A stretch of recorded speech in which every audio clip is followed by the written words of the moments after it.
नमस्कार। लिटकेन 2020 चैनल पर आप सभी दर्शकों का हार्दिक अभिनंदन। आप जानते हैं हमने एक सीरीज शुरू की हुई है।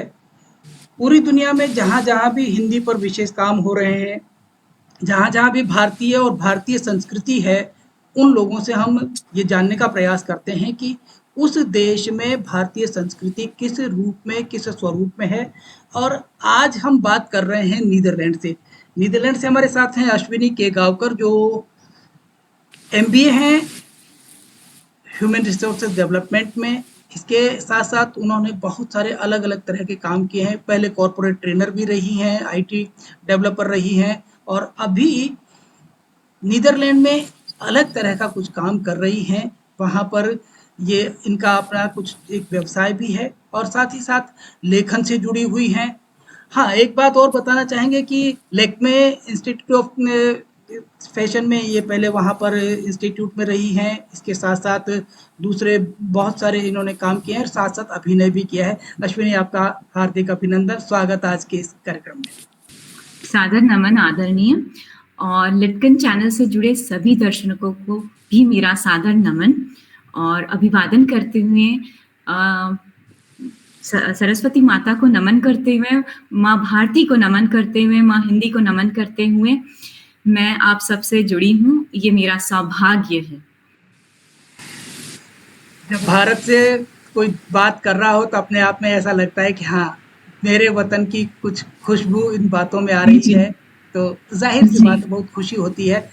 हमें भी बहुत खुशी होती है कि किसी दूसरे मुल्क में कोई भारतीय वहाँ इस तरह की बात करे और वहाँ की जो हमारी सनातन संस्कृति है उसके बारे में बात करे, तो बहुत दिल को एक सुकून मिलता है।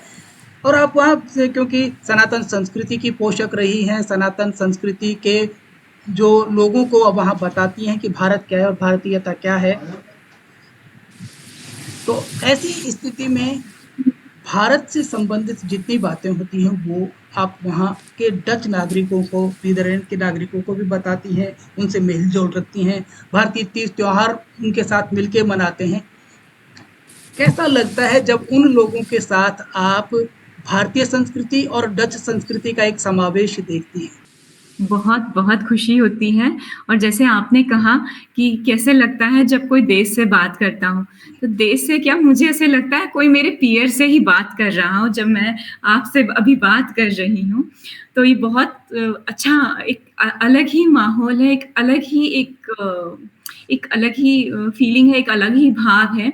और ये आपने बहुत अच्छा प्रश्न पूछा है कि ये जो समन्वय है, ये हम खाद्य संस्कृति, जो भारतीय खाद्य संस्कृति है, इसको मैं देना चाहूँगी। मैं हमारे योग विद्या के बारे में सदा रही रहूँगी, क्योंकि मैं नीदरलैंड्स के अलावा मैं जिन देशों में जा चुकी हूँ, मेरे मतलब पहले जब मैं भारत में भी थी, तो मेरे व्यवसाय से निगडित जो मेरा आना-जाना चलता था, तो उस समय जब भी कोई मुझे देखता था, तो भारतीय कहकर सबसे पहले हम अपनी खाद्य संस्कृति या योग के बारे में ज़रूर पूछता था, या कुछ उनका ज्ञान मुझे बताया करता था।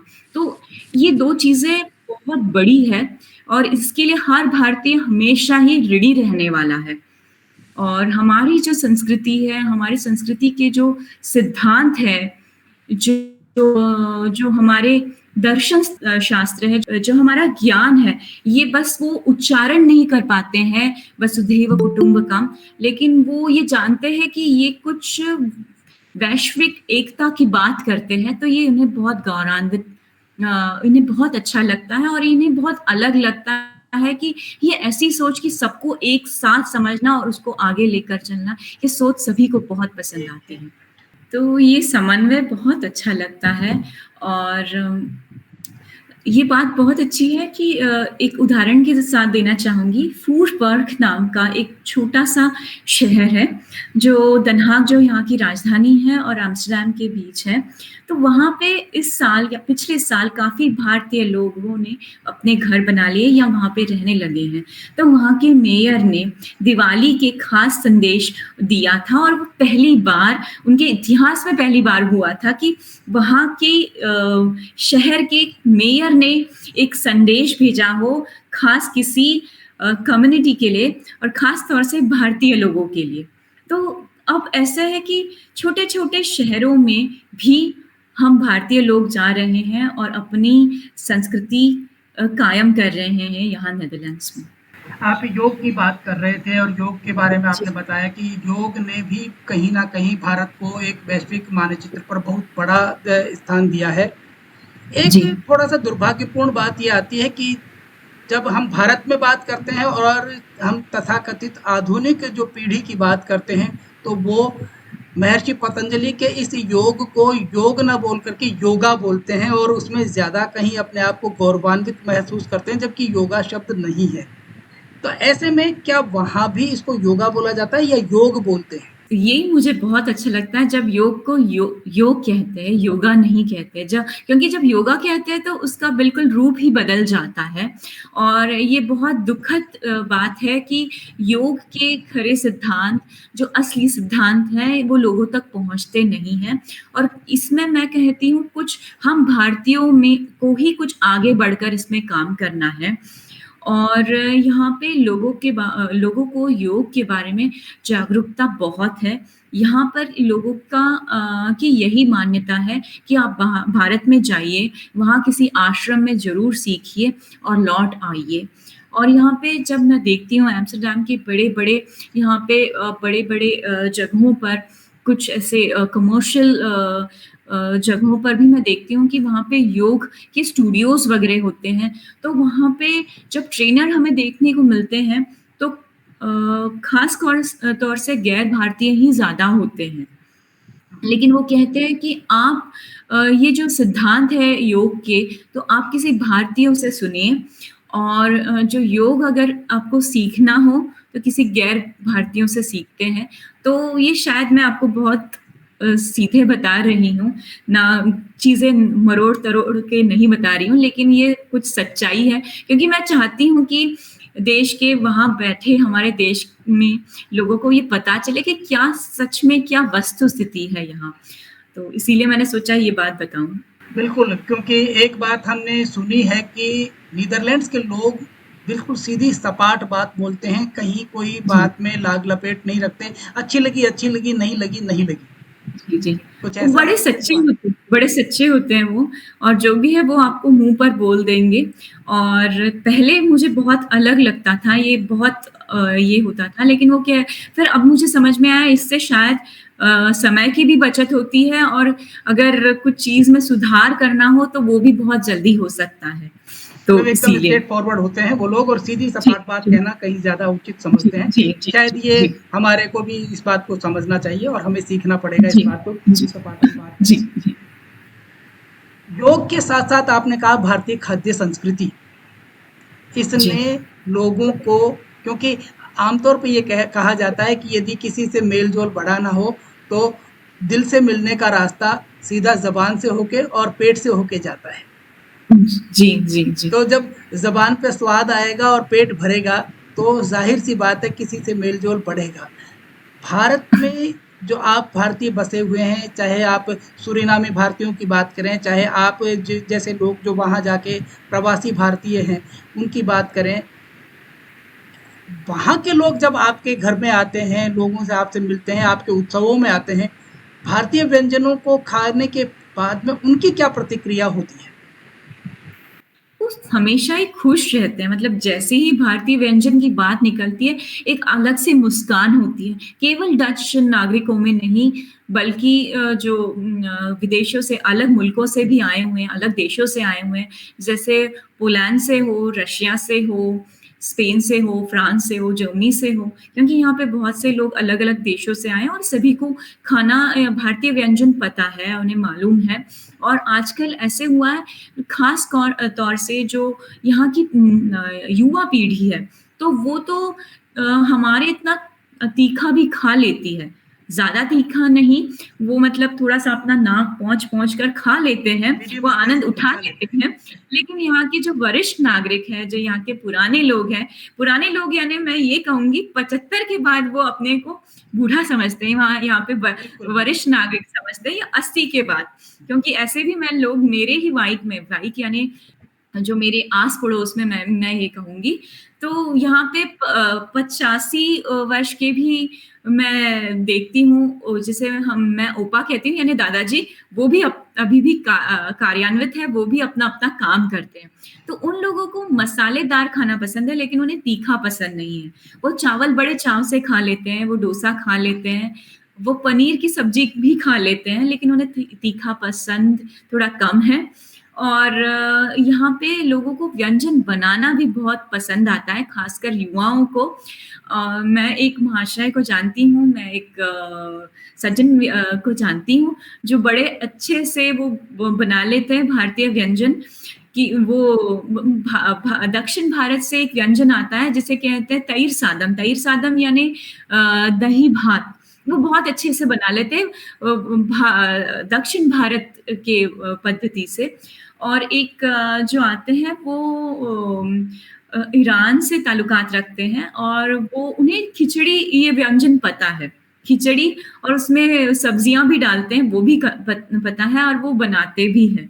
तो ऐसे बहुत युवाओं से मैं मिलती हूँ और वो कहते हैं कि 2 हफ्ते में 1 बार या 1 हफ्ते में 1 बार तो वो भारतीय व्यंजन बहुत ही सहजतापूर्ण खा लेते हैं। उनको पसंद है। वैसे जब हम बात करते हैं कॉन्टिनेंटल फूड की, तो कॉन्टिनेंटल फूड में हमेशा काली मिर्च और नमक का ज़्यादा उपयोग होता है, लेकिन जब भारतीय तो वहाँ पर बहुत सारे स्पाइसेस, बहुत सारे मसालों का जी, उपयोग में लिए जाते हैं और वो अलग एक लज्जत उसकी बनती है, लजीज सा एक उसका स्वाद होता है। ये अलग बात है। जब हम वहाँ हिंदी की बात करते हैं, तो वहाँ पर हिंदी का किस तरह का स्वरूप है अध्ययन में, अध्यापन में और वहाँ के साहित्य में? मैं सर्वप्रथम मैं आपके जो आखिरी आपने कहा था साहित्य में, तो मैं ये समझती हूँ नेदरलैंड्स की धरती बहुत भाग्यवान है। यहाँ पे चोटी के हिंदी के साहित्यकार यहाँ पे अपना योगदान दे रहे हैं, वो निरंतर अविरत हिंदी की सेवा कर रहे हैं। आप भी शायद उन्हें बहुत अच्छी तरीके से जानते हैं, सभी बड़े-बड़े जो साहित्यकार हैं, ये अपने रूप से, अपने प्रयत्न से बहुत अच्छा कार्य कर रहे हैं हिंदी के लिए। और दूसरी बात है जब पढ़ने और पढ़ाने की हो, तो यहाँ के जो प्रादेशिक भाषाओं के भी जो समूह हैं, वो भी अपने प्रादेशिक भाषाओं के साथ वो कहीं हिंदी की महत्वता को समझते हैं, महत्ता को समझते हैं।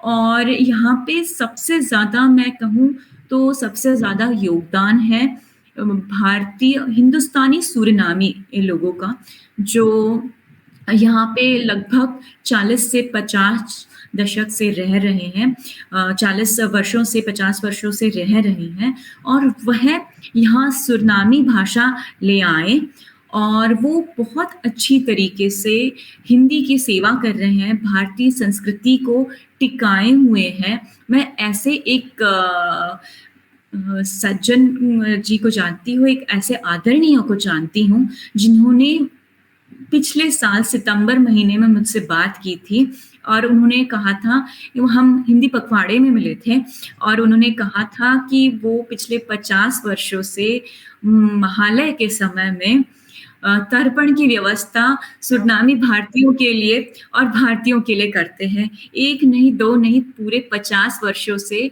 वो यह सेवा कर रहे हैं। और ये अलग बात थी जब उन्होंने सबसे पहले मेरा नाम पूछा। नाम पूछने के बाद उन्होंने यह जानना चाहा कि ये अश्विनी नाम का मतलब अश्विनी कुमार से लिया गया है या अश्विनी नक्षत्र से लिया गया है।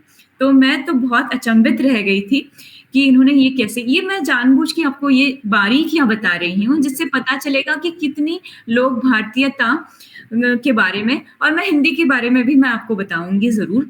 तो उन्होंने बताया था, जब मैंने बताया ये अश्विनी नक्षत्र से लिया गया है मेरे नाम की प्रेरणा, तो उन्होंने कहा अश्विनी नक्षत्र यानी वही नक्षत्र होता है जो जनवरी-फरवरी महीने में आकाश मंडल में विराजमान होता है और उस नक्षत्र में 2 तारे होते हैं। आप सोचिए, सूरीनामी भारतीय है वो, यानी वो चौथी पीढ़ी जो भारत छोड़ किसी दूर देश में वो आ बसे थे।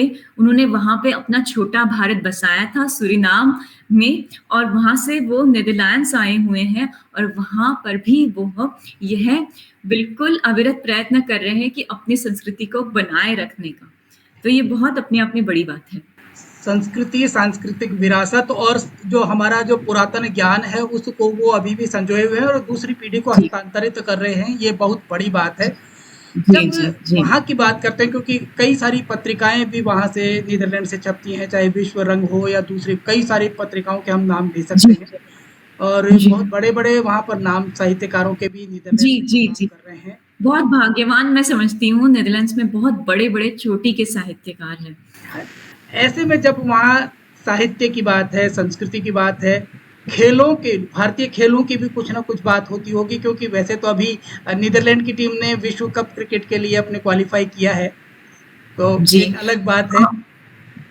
जी, और उसमें अधिकतर भारतीय डच बच्चे ज़्यादा हैं। बिल्कुल। मेरे यहाँ हाँ, जो सबसे ज़्यादा प्रचलित रहे थे नीदरलैंड के टीम से आकाशदीप 19 साल का बच्चा है वो और उसी क्लब में मेरा बेटा भी जाया करता है, जिस क्लब से वो आते हैं।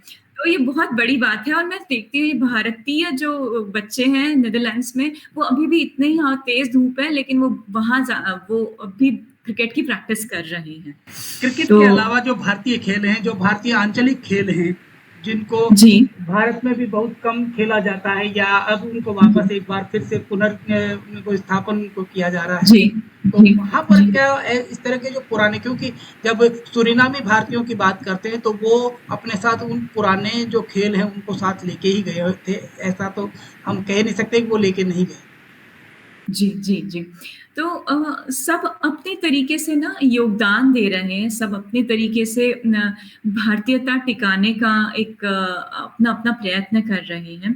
तो आपने भारतीय खेलों की बात की, आंचलिक खेलों की बात की, तो मैं एक बताना चाहती हूँ कि यहाँ पे एक जो प्रादेशिक जो समूह हैं, जैसे एक मराठी मंडल है, तो वहाँ पे वो ऐसे बहुत से अलग-अलग मंडल हैं, जैसे बंगाली भाषा का अपना समूह है, गुजराती भाषा का है, उड़िया भाषा, कन्नड़ भाषा और सभी मेरे मित्रगण हैं, मेरी सभी सहेलियाँ हैं। तो अब इसी 2 हफ्ते पहले मराठी मंडल ने यहाँ पे लगोरी जैसे ये आंचलिक खेल है महाराष्ट्र से लगोरी खो-खो, इस खेल को यहाँ पे बच्चों के साथ खेला था और बच्चों ने बहुत ज़्यादा इसे पसंद किया क्योंकि यहाँ पे स्कूलों में डच स्कूलों में जो डच पुराने जो खेल हैं जो तो वो खेला करते हैं क्योंकि वो समझते हैं कि अगर ये खेल उनके संस्कृति से चले गए तो बहुत बड़ी हानि हो सकती है। तो उसी के जैसा या ये शायद इनकी खुद की भी मान्यता होगी लेकिन इन्होंने ऐसे एक प्रयत्न किया था, तो ये मुझे बहुत अच्छा लगा, ये प्रयत्न बहुत अच्छा है, अपने आप में बहुत बड़ी बात है, मैं ये भा कहूँगी। भारत की जो करते हैं वैश्विक स्तर पे, तो भारत का एक नाम ये भी जाना जाता है कि उत्सव धर्मी देश है, जहाँ पर जी, 12 जी, महीनों में हर वक़्त कहीं न कहीं कोई न कोई उत्सव किसी न किसी कोने में मनाया जा रहा होता है। जी, रंग-बिरंगी जी, हमारी संस्कृति है, विविधतापूर्ण और इतना वैविध्य है जी, कि शायद 365 दिन कम पड़ते हैं हमारी संस्कृति और हमारे उत्सवों के लिए। जी। वहाँ के जो लोग हैं वो भी निश्चित तौर पे उत्सवधर्मी होंगे, लेकिन क्या भारत के उत्सवों की तरह ही वहाँ भी इतने रंगारंग होते हैं? या भारतीय उत्सवों की छाप उन पर ज़्यादा पड़ी है? हाँ, यहाँ पे ज़्यादा उत्सव नहीं होते हैं, जो उत्सव यहाँ होते हैं, ये लोग मनाया भी करते हैं और अपने-अपने ढंग से मनाया करते हैं। यहाँ पे सबसे बड़ा जो होता है किंग्स डे, तो ये किंग्स डे ख़ास तौर से एम्स्टर्डम, देन हैग ऐसे बड़े-बड़े शहरों में बिल्कुल 2-2 3-3 दिन तक ये मनाते हैं। ये जुलूस निकलते हैं, लोग नावों में जाते हैं यहाँ पे क्योंकि नहरों का देश है ये, बिल्कुल। तो सभी नावें भर जाती हैं, सब बोट जिसे कहूँगी मैं, तो बोट्स भर जाती है सब लोग ऑरेंज कलर क्योंकि ऑरेंज कलर जो है ऑरेंज जो है यहाँ के जो राजा है और यहाँ का जो राजवंशी खानदान है उसका प्रतीक है तो इसीलिए वो सब ऑरेंज रंग पहने नारंगी रंग पहने तीनों दिन बहुत उत्साहपूर्वक मनाया जाता है वैसे ही अलग उनके जो त्योहार होते हैं जैसे सिंटर क्लास होता है सिंटर क्लास यानी यहाँ का क्रिसमस तो यहाँ पे वो 5 दिसंबर को मनाते हैं एक नाव आती है, एक बोट आती है, जो वो एम्स्टर्डम में रुकती है और वहाँ से उत्सव की शुरुआत होती है, तो ये उत्सव मनाते हैं और मुझे ये भी बहुत बताने में बहुत आनंद हो रहा है कि यहाँ पे भारतीय त्योहारों की एक अपनी ही छाप है, एक अपना ही रंग है, एक अपनी ही मिज़ाज है या अपनी ही मिसाल है मैं कहूँगी। क्योंकि यहाँ पर जो होली का त्योहार हो, नवरात्र का त्योहार हो, शारदीय नवरात्रे या दिवाली का त्योहार हो, बड़े धूमधाम से यहाँ के भी लोग मनाते हैं, ये लोग जानते हैं। यहाँ पे उत्सवों में ये सब होता है, एक कुछ सिटी मतलब एक खास दिन पे ये बनाते हैं, बहुत बार वीकेंड में बनाते हैं, ये तिथि के हिसाब से हम मना नहीं सकते क्योंकि तभी हमारे ऑफ़िस चलते हैं और ये बहुत अच्छी तरीके से धूमधाम से मनाते हैं। मुझे बहुत बताने में खुशी हो रही है। पिछले साल गणपति महोत्सव में, नवरात्र में एम्स्टल फ़ीन के मतलब जहाँ मैं रहती हूँ, वहाँ के मेयर भी आए थे हमारे उत्सव में और उन्होंने मतलब कोई भी एक अवसर नहीं छोड़ा था नृत्य करने के लिए। उन्होंने बहुत अच्छी तरीके से उसका आनंद लिया, उसे बहुत अच्छी तरीके से उसे एन्जॉय किया, हम कहते हैं वैसे किया था और ऐसे अलग-अलग शहरों में ये सभी त्योहार होते हैं। यहाँ पे ये बड़े त्योहार भी नहीं, अपितु छोटे त्योहार भी होते हैं। जैसे आपने ये बड़े त्योहारों के नाम लिए हैं, लेकिन यहाँ पे सरस्वती पूजन जिससे बसंत पंचमी में होता है, तो बंगाल का सबसे बड़ा त्योहार है, वो भी यहाँ पे लोग मनाते हैं। यहाँ पे छोटे त्योहार जो हमारे बिल्कुल छोटे रूप से होते हैं, जैसे संक्रांत का जो त्योहार होता है, अलग-अलग में यानी उगादी हो या संक्रांत हो ये या चैत्र गुड़ी पाड़वा ये मराठी समाज में चैत्र में मनाया जाता है, जिसे हम चैत्र पाड़वा भी कहते हैं। तो वो अपने हिसाब से मनाया जाता है। तो यहाँ पे ये है कि भले ही हम देश से बाहर हैं, लेकिन हम कोई कसर नहीं छोड़ते यह त्योहार अपने त्योहार मनाने में। और बड़े त्योहारों में तो यहाँ के नागरिक भी, यहाँ के लोग भी बहुत अच्छी तरीके से आनंदित होते हैं, इसका लाभ उठाते हैं। जी, शरीक भी होते हैं। आप लोग भारतीयता का पूरा रंग वहाँ पर पूरा बिखेरते हैं और वह ऐसा लगता है कि नीदरलैंड पूरा भारतीयता के रंग में रंग जाता होगा जब त्योहार होते जी, होंगे। जी। इसके साथ मतलब ये बात बहुत अच्छी है कि भले ही हम रंग बिखेरते हैं भारतीयता के, लेकिन हम उन्हें साथ लेके चलते हैं। यानी उन्हें भी ऐसे ना लगे हम मतलब हम अपनाते हैं, ये जो सिद्धांत है वसुधैव कुटुंबकम का, ये सिद्धांत को अपनाते हुए हर कोई भारतीय जो समूह है, वो बिल्कुल एक रंग सा हो जाता है औरों के साथ भी, गैर भारतीयों के साथ भी। भारतीय संस्कृति वैसे ही समावेशित संस्कृति है जिसमें हम जी, बिल्कुल समाहित सही। हो जाते हैं, दूसरे को हम अपने आप से उसमें मिला लेते हैं, मेल-जोल रखने वाली संस्कृति हम इसे कहें। तो ज़ाहिर-सी जी। बात है जब आप लोग वहाँ भारतीय रह रहे हैं, तो उनके साथ मेल-जोल होता है और कहीं न कहीं उनकी संस्कृति का जो रंग है, वो आपके तीज त्योहारों पर भी पड़ा तो होगा? जी हाँ। अ, वो जान गए हैं कि होली का जब सेलिब्रेशन होता है, जब होली हम लोग मनाते हैं, तो वो कोई कसर नहीं छोड़ते, वो भी शरीक हो जाते हैं और हमारे दिवाली सम्मेलन में जब हम उन्हें हमारे घर में बुलाते हैं, तो वो जान गए हैं कि दिवाली के समय थोड़ा ज़्यादा मीठा खाते हैं भारतीय, वैसे भी हम लोग उनसे थोड़ा ज़्यादा मीठा खा लेते हैं। तो वो जानते हैं हाँ, कि ये मीठा दिवाली में और ज़्यादा वो हम भारतीय खा लेते हैं। ये भी इस बात से वो परे हैं, ये बात वो जानते हैं। नृत्यों की क्या है? क्योंकि जब बात करते हैं और नृत्य नहीं हो संस्कृति के साथ में तो कहीं बात अधूरी रह जाती है। कोई सा भी हम नृत्य लें, किसी भी अंचल का नृत्य लें, महाराष्ट्र की लावणी हो, राजस्थान का घूमर हो, बिहू हो, बंगाल का नृत्य हो या जी, फिर जी, भारत के जो शास्त्रीय नृत्य हैं, वहाँ जी। क्या स्थिति देखती हैं? तो यहाँ पे शास्त्रीय नृत्य जो है कथक है या कुचिपुड़ी है, भरतनाट्यम, ये सभी जो है बहुत अच्छी तरीके से यहाँ पे क्लासेस के रूप में लोग सिखाते हैं और यहाँ पे जो डच महिलाएँ भी काफ़ी हैं जो कथक सीख रही हैं, जो भरतनाट्यम सीख रही है। जो कुचिपुड़ी सीख रही है, कुचिपुड़ी इतना प्रचलित नृत्य की शैली नहीं है, ऐसे हम समझते हैं, लेकिन यहाँ की कुछ डच महिलाओं को मैं जानती हूँ जो कुचिपुड़ी भी सीख रही है। और जो यहाँ के आंचलिक हमारे जो नृत्य हैं, ये तो बहुत अच्छी तरीके से इसका वो आनंद लेते हैं। ये भांगड़ा हो या ये या महाराष्ट्र की लावनी हो या नवरात्र की जो डांडिया नृत्य डांडिया, हो। बिल्कुल, बिल्कुल। जी, जी। डांडिया नृत्य में अक्सर भारतीय लोग ज़्यादा दिखते हैं। हुँ। और डच लोग भी हुआ करते हैं, लेकिन ये जब किसी त्योहारों में, किसी समारोह में जब ये ऐसे सब नृत्य होते हैं, जैसे भांगड़ा हो, तो ये भांगड़ा इन्हें पता है, भांगड़ा यानी हमें भांगड़ा करना है, हाथ ऊपर जाने चाहिए। उन्हें ये पता है कि इसमें ये फॉर्म ऑफ डांसिंग वो है। तो यहाँ तक कि इतनी वो डिटेलिंग मैं कहूँ या इतनी बारीकियाँ वो सीख उन्हें पता चल गई है, ये मैं कह सकती हूँ। तो ये उन लोगों में भी कहीं न कहीं समावेशी संस्कृति का प्रभाव जो है वो उनमें देखने को मिलता है। वो भी कहीं न कहीं अपने आप को जोड़ पा रहे हैं भारतीय संस्कृति से, भारतीय तीज त्योहारों से, भारतीय नृत्य और संगीत से। जी, मैं ये कहूँ, मैं दिल से ये कहती हूँ, मैंने मतलब गैर भारतीयों में बहुत लोगों को देखा है, बहुत सारे जो अलग-अलग देशों से ताल्लुकात रखते हैं, लेकिन मैं जब डच लोगों को देखती हूँ, तो मैं उन्हें अक्सर उन्हें भी बोला करती हूँ कि ये लोग बहुत समावेशिक होते हैं। इन्हें ये आपको ना एक जैसा समझते हैं। मतलब अगर इंग्लिश में कहते हैं, they will treat you at par. वो ये नहीं कहेंगे कि आप ये हैं, आप they will treat you at par. वो आपके अगर आप कुछ बात कर रहे हैं और आपके बातों में कुछ लॉजिक होगा या कुछ आपकी बातें सच में वैचारिक होगी, तो वो उसका सम्मान भी करते हैं। तो ये बहुत अच्छी बात है। मैं इसमें मैं एक बात इससे जोड़ना चाहती हूँ, वो कितने समावेशिक है।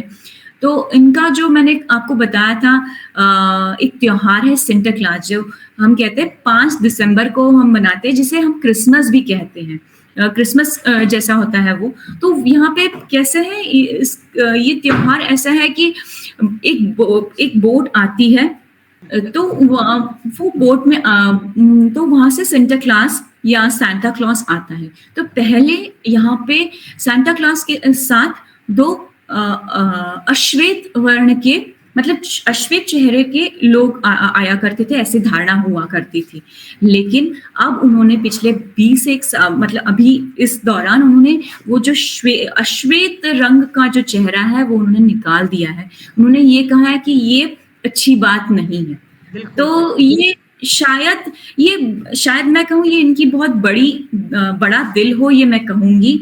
या नेदरलैंड्स की और एक बात है जो कुछ दिनों में सुर्खियों में था, जैसे कि ये पहला देश है जिसने जो उपनिवेशिक लोगों के साथ जो गैर व्यवहार हुआ था, जो गैर बर्तन हुआ था, मैं कहूँगी, उसके बारे में माफी मांगने की एक कोशिश करी थी यहाँ के प्राइम मिनिस्टर ने। जो पहले हमारे जो प्राइम मिनिस्टर थे मार्क रूटे, तो उन्होंने इंडोनेशियन लोगों को जाहिर एक सार्वजनिक एक माफी भी मांगी थी। ये बहुत बड़ी बात है, शायद ही किसी एक औपनिवेशिक देश ने ये बात की हो।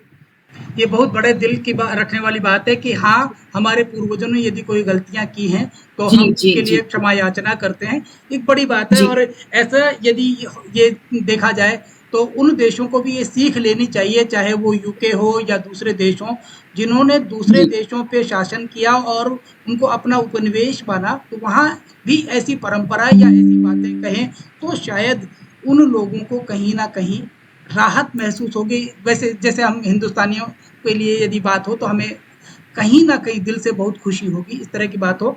अश्विनी, मन तो बहुत कर रहा है कि और बहुत कुछ जाने वहाँ से, लेकिन समय की सीमाएं होती हैं और आपको भी बहुत सारी व्यस्तताएं अपनी अपनी हैं। इस वक्त हमारे साथ में नीदरलैंड से ही जुड़ी हुई हैं रितु शर्मा, और अनिल जी उत्तराखंड से जुड़े हैं, और महाराष्ट्र से सत्वशील जगदाले जी जुड़े हुए हैं जी, और हमारे साथ सोनू भी जो झारखंड से जुड़े हुए हैं। आपका बहुत बहुत आभार जो हमारी इस बातचीत को आपने सुना। और ये कार्यक्रम लिटकेन चैनल पर हम हमेशा, जैसा कि साप्ताहिक तौर पे हम कहीं ना कहीं अलग अलग विभूतियों से बात करते हैं। कार्यक्रम आपको कैसा लगा, ये बातचीत हमारी कैसी लगी, आप हमारे इस चैनल को देखिए, यदि हमारी बातचीत पसंद आती है तो आपसे एक निवेदन होगा कि चैनल को सब्सक्राइब करें और लाइक करें, कमेंट्स ज़रूर करें, कमेंट बॉक्स में जाके लिखें ताकि हमें पता चले कि आप और क्या चाहते हैं, या हमसे कोई अगर ऐसी बात छूटी है जिसे आप जानना चाहते हैं, या और कोई आपकी उत्सुकता हो, तो हम अगले अंक में हम उन बातों को लेके आपके साथ आ सकें। और हम, जैसा कि अभी स्क्रीन पे हमारे साथ रितु जी हमें दिख रही हैं, तो रितु जी के साथ क्योंकि हम बात करेंगे, क्योंकि इनके स्वयं एक बहुत अच्छी साहित्यकार हैं, और साथ ही साथ जो इनका वहाँ का अनुभव है पिछले 20 से 25 साल का, तो वो अनुभव हम आगे के किसी अंक में आपसे साझा करेंगे। आपका बहुत बहुत धन्यवाद। एक बार फिर से हम अश्विनी आपका और जो हमसे जुड़े हुए हैं उन सभी का आभार व्यक्त करेंगे। बहुत बहुत धन्यवाद। अगले अंक में आपसे मुलाकात होगी। जी, और मैं भी सभी को धन्यवाद देती हूँ, हृदय तल से धन्यवाद देती हूँ, और ख़ास तौर से आदरणीय योगेश कानवा जी का और लिटकन चैनल का भी मैं हृदय तल से धन्यवाद देती हूँ, और ये मैं चाहूँगी कि सभी लोग इस कार्यक्रम को ज़रूर देखें।